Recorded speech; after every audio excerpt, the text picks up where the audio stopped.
welcome to the Clever Hound. Today Elf and I are going to demonstrate the procedure for teaching your dog to sit on cue. I'm starting with Elf on a platform, hey Elfie, where she's pretty comfortable. Your other option is to have your dog on a leash, just somewhere so that they're going to stay close to you.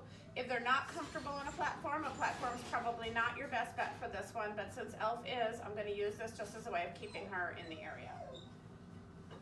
At the Clever Hound, we don't like to use a lot of luring in training. Luring would be where we show the dog the treat first to get them to do the behavior.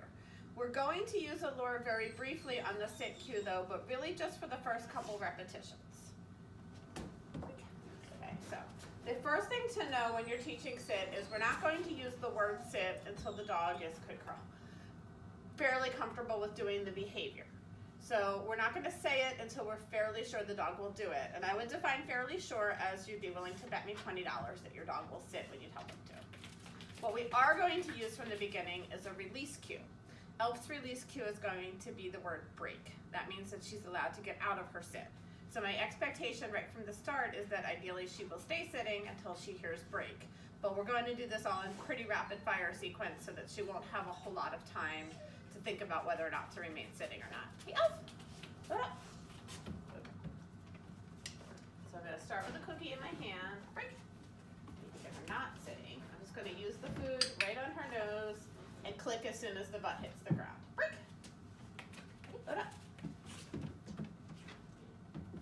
So on that second rep, there was no food in my hand. Break. So I'm just going to use my hand as though there's a cookie, click when the butt hits the ground, and then take the cookie out of my treat pouch. Break. Stage 3, which you will probably not get to until you've been working on this for at least a few days, is I'm going to go ahead and add the verbal cue. Only when I'm sure that she will follow my hand into position, which I'm fairly confident that she will at this point. Break. So what this will look like is I'm going to say the word sit and then follow with the hand signal. Break. Load up. Sit. Good. So had she not responded, I would have followed up with the hand signal. You'll probably have to basically translate the word sit to the hand signal for a week or two. Some dogs are a little more verbally oriented than others. Sometimes it'll take a little bit longer. Sometimes it happens quicker. The key though is not to do, Elf, come here, Elfie, Elfie, load up, to do this, sit, where I said the word and did the hand signal all at once. You want it to be two separate actions. So it's sit and then hand signal.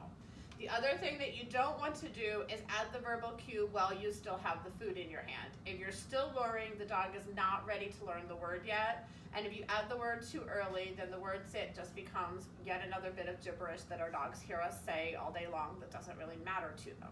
So make sure that you're not adding the word until you have the food out of your hand and you're fairly sure that the dog will do the behavior on just the hand signal. Please post your videos below if you're following along with the tricks class. Otherwise, if you have any questions, feel free to contact me, and I look forward to hearing from you.